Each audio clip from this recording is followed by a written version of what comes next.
Bismillahirrahmanirrahim. Assalamualaikum warahmatullahi wabarakatuh. Selamat siang kepada dosen pengampu mata kuliah Komunikasi Bisnis serta teman-teman semua. Semoga dalam lindungan Allah Subhanahu wa Ta'ala. Amin amin ya robbal alamin. Perkenalkan, saya Ezri Dinasriati sebagai moderator dari kelompok 1 akuntansi 3B. Adapun materi presentasi yang akan kami sampaikan yaitu mengenai komunikasi dalam bisnis. Bagi teman-teman semua, mohon disimak materinya baik-baik. Pada kelompok 1 terdapat 8 anggota. Yang pertama ada Agita Silviana, yang kedua Dede Yusuf, yang ketiga Ezri Dinasriati, yang keempat Ina Kurniasih, yang kelima Mila Riani, yang keenam Resti Alfani, yang ketujuh ada Sinta Purnama, dan yang terakhir ada Tita Samiati. Pengertian organisasi. Organisasi adalah suatu unit sosial yang dikoordinasikan secara sengaja, yang terdiri dari 2 orang atau lebih, yang didirikan untuk jangka waktu yang lama. Para ahli juga mengemukakan pendapat mereka mengenai pengertian organisasi. Yang pertama, menurut Lewis Allen, organisasi adalah proses mengidentifikasi dan mengelompokkan pekerjaan yang harus dilakukan, mendefinisikan dan mendelegasikan tanggung jawab dan wewenang, dan membangun hubungan untuk tujuan memungkinkan orang untuk bekerja paling efektif bersama dalam mencapai tujuan. Yang kedua, menurut Max Weber, beliau berpendapat bahwa organisasi merupakan sebuah kerangka hubungan sosial yang sifatnya terstruktur, di mana di dalamnya tercantum apa yang menjadi wewenang, pembagian tugas atau kerja, dan tanggung jawab untuk menjalankan suatu fungsi tertentu. Secara umum, organisasi memiliki 6 ciri-ciri. Yang pertama, adanya pembagian tugas dan tanggung jawab. Pembagian tugas dan tanggung jawab dimaksudkan untuk mempermudah pencapaian tujuan. Kedua, adanya pusat kekuasaan. Pimpinan atau atasan merupakan pusat kekuasaan dalam suatu organisasi. Sebagian kekuasaan akan dibagikan kepada bawahan. Yang ketiga, adanya substitusi sumber daya manusia. Dalam organisasi sering terjadi substitusi atau pergantian sumber daya manusia. Substitusi bisa terjadi karena mutasi, promosi, atau keluarnya anggota organisasi akibat pensiun, meninggal dunia, atau berhenti menjadi anggota organisasi tersebut. Yang keempat, adanya ketergantungan antar anggota. Sebagai suatu sistem, organisasi terbagi atas berbagai subsistem yang saling berhubungan. Aktivitas seseorang atau suatu bagian dalam organisasi tidak bisa lepas dari seseorang atau bagian lain dalam organisasi tersebut. Yang kelima, adanya koordinasi antar komponen. Antar komponen dalam organisasi selalu melakukan koordinasi, baik secara lisan maupun tertulis. Yang keenam, adanya interaksi yang berulang-ulang. Organisasi melakukan kegiatan yang berulang-ulang atau kontinu dan permanen. Oleh karena itu, interaksi juga terjadi berulang-ulang dan hanya akan berhenti apabila organisasi tersebut bubar. Dimensi-dimensi komunikasi bisnis menurut Effendi dibagi menjadi 2, yaitu komunikasi internal dan komunikasi eksternal. 1. Komunikasi internal. Komunikasi internal didefinisikan oleh Lawrence dalam Effendi tahun 2011 halaman 122 sebagai pertukaran gagasan di antara para administrator dan karyawan dalam suatu perusahaan atau jawatan yang menyebabkan terwujudnya perusahaan atau jawatan tersebut, lengkap dengan strukturnya yang khas atau organisasi dan pertukaran gagasan secara horizontal dan vertikal di dalam perusahaan yang menyebabkan pekerjaan berlangsung. 2. Komunikasi eksternal. Komunikasi eksternal menurut Effendi dalam bukunya dikatakan ialah komunikasi antara pimpinan organisasi dengan khalayak di luar organisasi. Komunikasi eksternal terdiri atas 2 jalur secara timbal balik, yakni komunikasi dari organisasi kepada khalayak dan dari khalayak kepada organisasi. Dimensi-dimensi komunikasi dalam kehidupan organisasi. 1. Komunikasi internal, yaitu proses penyampaian pesan antara anggota-anggota organisasi yang terjadi untuk kepentingan organisasi, seperti komunikasi antara pimpinan dengan bawahan, antar sesama bawahan, dan sebagainya. Proses komunikasi internal ini bisa berwujud sebagai berikut. Baik, kita lanjut ke materi selanjutnya. Di sini ada proses-proses komunikasi internal. Yang pertama ada downward communication. Komunikasi dari atas ke bawah, yaitu informasi yang berlangsung secara formal dari seseorang yang memiliki wewenang atau kedudukan lebih tinggi kepada orang yang kedudukannya lebih rendah. Selanjutnya ada upward communication, yaitu informasi yang berlangsung dari seseorang yang memiliki kedudukan lebih rendah kepada yang lebih tinggi. Ini kesebalikan dari downward. Selanjutnya, komunikasi horizontal. Komunikasi horizontal yaitu berbagai informasi di antara rekan sejawat dalam satu unit pekerjaan yang sama. Selanjutnya, komunikasi diagonal. Dalam kebanyakan organisasi, muncul keinginan pegawai untuk berbagi informasi melewati batas-batas fungsional dengan individu yang tidak menduduki posisi atas maupun bawah dari bidang ataupun unit kerja yang sama, dikarenakan ada kemungkinan mengganggu saluran otoritas dan kehilangan kendali atas aliran informasi. Selanjutnya, ada komunikasi antar persona. Komunikasi paling intim yang dimiliki seseorang, individu disebut sebagai komunikasi antar persona, yaitu komunikasi yang berlangsung secara dialogis saling menatap sehingga terjadi kontak pribadi. Selanjutnya, ada komunikasi kelompok. Komunikasi antara seorang dengan sekelompok orang lain dalam situasi tatap muka, kelompok bisa besar atau kecil. Yang kedua ada komunikasi eksternal. Dalam komunikasi eksternal terdapat 2 poin. Poin pertama, komunikasi dari organisasi ke halayak. Poin kedua ada komunikasi dari halayak ke organisasi. Baik, saya jelaskan poin pertama terlebih dahulu. Di sini ada komunikasi dari organisasi ke halayak. Ini bersifat informatif yang dilakukan demikian rupa sehingga halayak merasa ada keterlibatan, setidak-tidaknya hubungan batin.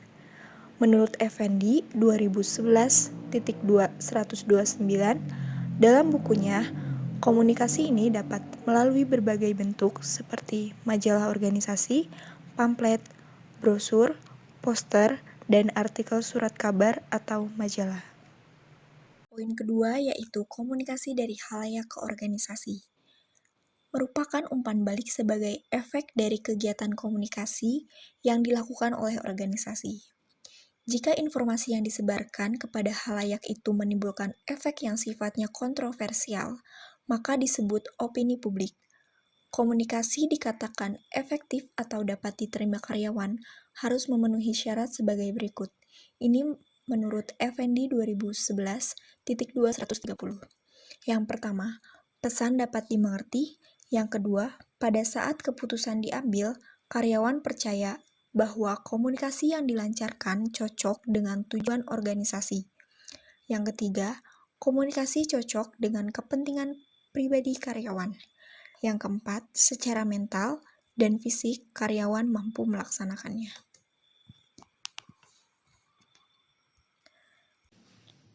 Pola komunikasi diartikan sebagai bentuk atau pola hubungan dua orang atau lebih dalam proses pengiriman dan penerimaan cara yang tepat sehingga pesan yang dimaksud dapat dipahami. Menurut Jamara 2004. Pola komunikasi dibagi menjadi dua, yaitu komunikasi formal dan komunikasi informal. Yang pertama, komunikasi formal.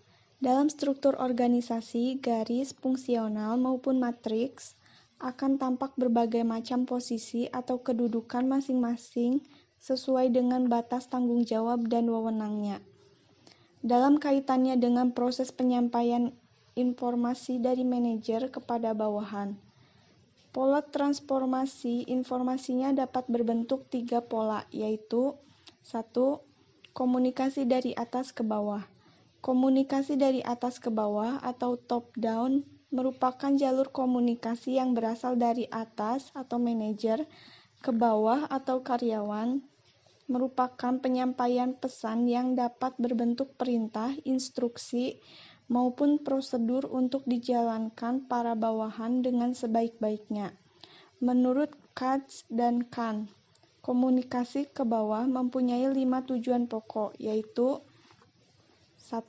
Memberikan pengarahan atau instruksi kerja tertentu. 2. Memberikan informasi kenapa pekerjaan itu harus dilaksanakan. 3. Memberikan informasi tentang prosedur dan praktik organisasional. 4. Memberikan umpan balik pelaksanaan kerja kepada para karyawan. 5.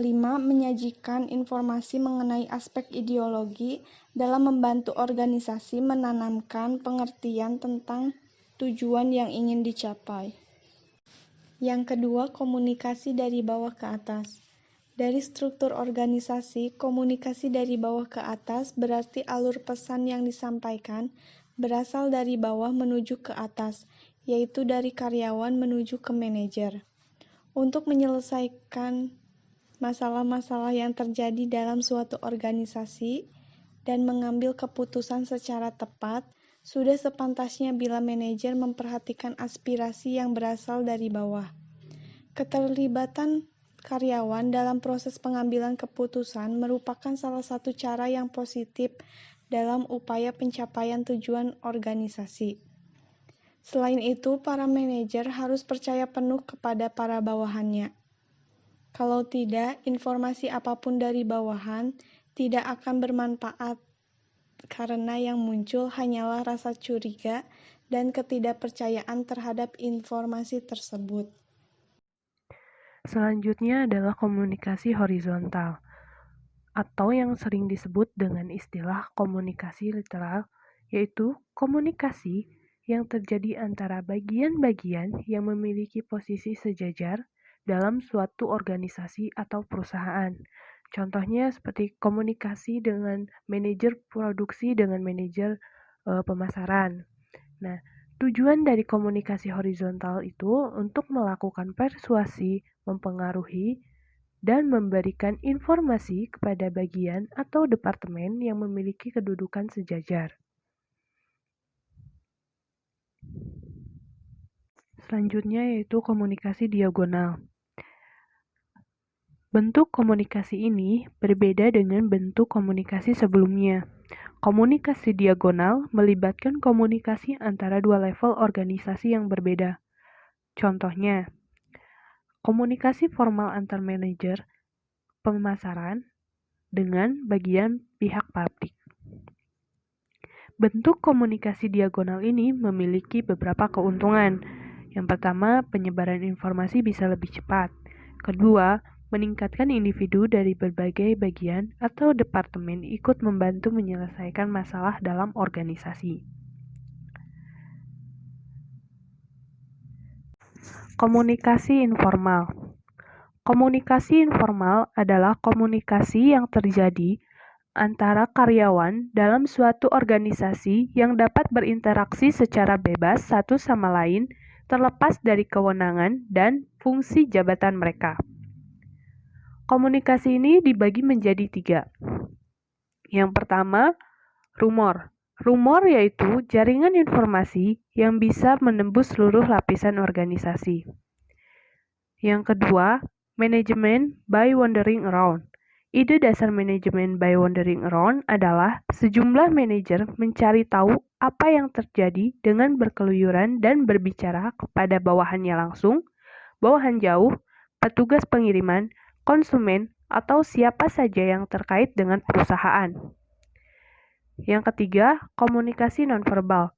Komunikasi nonverbal adalah setiap interaksi komunikasi yang tidak menggunakan kata-kata atau memanfaatkan kata-kata untuk menyampaikan makna lebih luas dari pengertian kata-kata inti sendiri. Komunikasi nonverbal mengandalkan ekspresi wajah, gerak tubuh, kontak fisik, dan isyarat.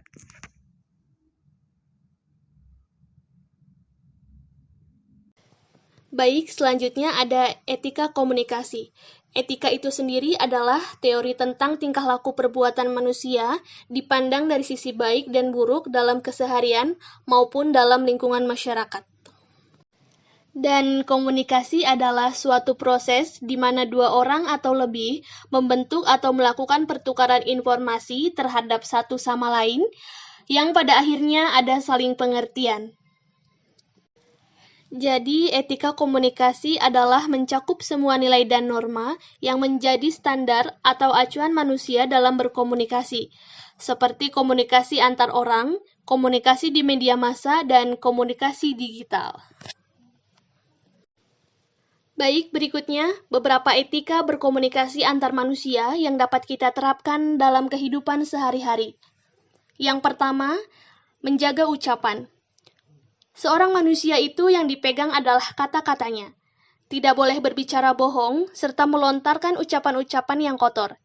Ajaran Islam amat sangat serius memperhatikan soal menjaga lisan.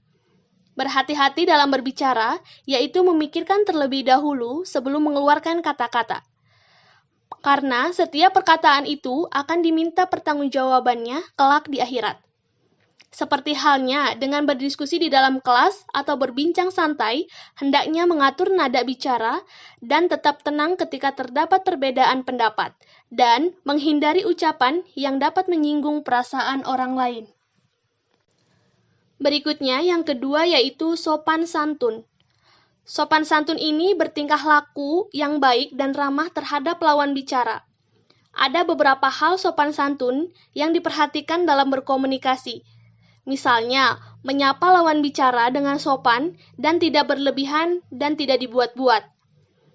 Menggunakan panggilan atau sebutan orang yang baik serta memperhatikan volume, nada, intonasi suara, serta kecepatan bicara. Bicara dengan suara yang stabil, tidak terlalu pelan dan tidak terlalu cepat, sehingga dapat dimengerti dan dipahami oleh lawan bicara. Selanjutnya yang ketiga, yaitu efektif dan efisien. Komunikasi dilakukan dapat dimengerti oleh kedua belah pihak.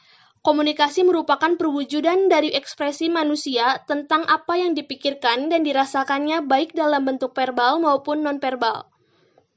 Komunikator dan komunikan harus berbicara dengan sopan santun yang tidak melukai perasaan satu sama lainnya, yaitu secara lemah lembut, jujur, sesuai fakta, dan di waktu yang ruang dan tepat. Ketika konsep ini digunakan oleh kedua pihak, maka penghargaan dan menghargai dari kedua pihak akan tampak, dan efeknya akan melahirkan komunikasi yang efektif dan efisien. Selanjutnya yang keempat atau yang terakhir yaitu saling menghargai. Saling menghargai di sini ada beberapa poin. Yang pertama, menatap mata lawan bicara dengan lembut. Melihat lawan bicara adalah hal yang sangat penting yang harus dilakukan saat memulai pembicaraan. Yang kedua, mendengarkan dan tidak memotong pembicaraan lawan bicara pada saat komunikasi berlangsung. Dan yang ketiga, saling menghargai dengan berlapang dada, menerima kritikan dan saran dari lawan bicara. Tujuan etika komunikasi. Yang pertama adalah membantu manusia untuk bertindak secara bebas tapi dapat dipertanggungjawabkan. Bertindak secara bebas di sini tentunya bertindak sesuai dengan norma-norma yang memang berlaku di masyarakat sekitar. Yang nantinya itu ketika kita melakukan komunikasi, pesan yang disampaikannya itu harus bisa dipertanggungjawabkan kebenarannya, kejelasannya, agar tidak terjadi miskomunikasi atau kesalahpahaman yang memang tidak diharapkan oleh kedua belah pihak. Selanjutnya adalah membantu manusia untuk mengambil sikap maupun tindakan secara tepat. Nah, ketika memang kita menyampaikan pesan dengan beretika atau berkomunikasi dengan menggunakan etika yang baik, pesan yang disampaikannya itu adalah pesan yang memang benar-benar benar-benar yang kita harapkan gitu. Nantinya juga lawan bicaranya kita pun ketika kita menyampaikan pesannya dengan baik, mereka juga akan menangkapnya itu dengan baik juga gitu. Itu tuh akan menciptakan kesan baik atau sesuai dengan apa yang diharapkan dari pihak yang saling berkomunikasi. ketika memang pesannya disampaikan dengan baik, untuk pengambilan sikap maupun tindakannya itu pasti lebih tepat dibandingkan dengan pesan yang disampaikannya kurang baik. Itu dalam pengambilan sikap maupun tindakannya itu pasti kurang tepat gitu, karena bisa jadi kesalahpahaman antar kedua belah pihak. Selanjutnya adalah menciptakan rasa saling menghargai. Dalam berkomunikasi ini bukan bukan menerangkan tentang hanya berbicara gitu, tapi juga mendengarkan dengan baik, memberikan pernyataan, pertanyaan, ataupun feedback yang lainnya yang memang diharapkan oleh para komunikan gitu ya. Karena dengan kita memberikan feedback, itu tuh bakalan membuat lawan bicara kita itu merasa dihargai, merasa dianggap keberadaannya, dan juga pastinya nanti pesan yang disampaikannya itu pun akan lebih nyampe gitu. Manfaat etika komunikasi. Yang pertama adalah melancarkan komunikasi dengan orang lain sehingga hubungan yang sudah terjalin akan semakin erat. Nah, ketika kita menerapkan etika komunikasi tersebut, maka komunikasi yang kita jalin itu akan semakin lancar dengan orang lain. Apa-apa yang memang harus disampaikannya itu pasti akan lebih nyampe gitu, karena memang kita itu berkomunikasi dengan etika, dengan menjaga ucapan, sopan, santun, ramah tamah juga, efektif, efisien, dan juga saling menghargai. Itu tuh akan menciptakan kesan baik bagi lawan bicara kita untuk lebih nyaman berkomunikasi dengan kita, sehingga hubungannya itu akan semakin erat antara kedua belah pihak. Selanjutnya adalah memahami apa yang dikomunikasikan oleh orang lain sehingga pesan yang disampaikan dapat diterima dengan baik. Nah, ketika menerapkan etika komunikasi, pesan-pesan yang memang akan disampaikannya itu akan lebih diterima dengan baik, karena orang yang berkomunikasi dengan etika itu lebih paham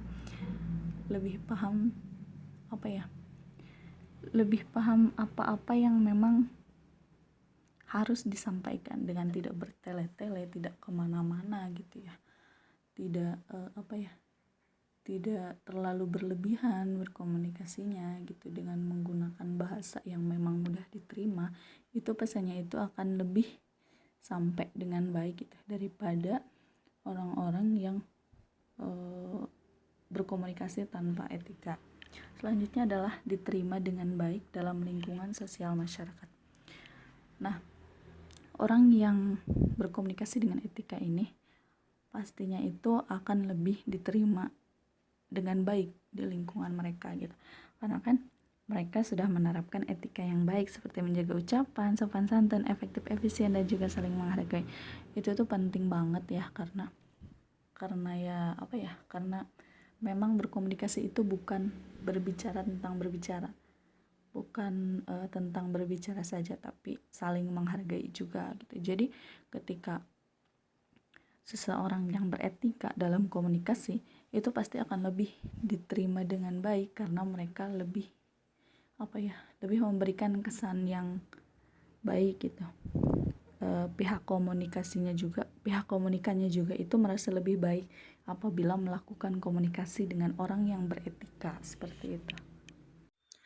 Alhamdulillahirrabbilalamin, telah selesai pemaparan materi dari kelompok 1. Kurang lebihnya mohon maaf. Ditutup, wabillahi taufiq wal hidayah. Wassalamualaikum warahmatullahi wabarakatuh.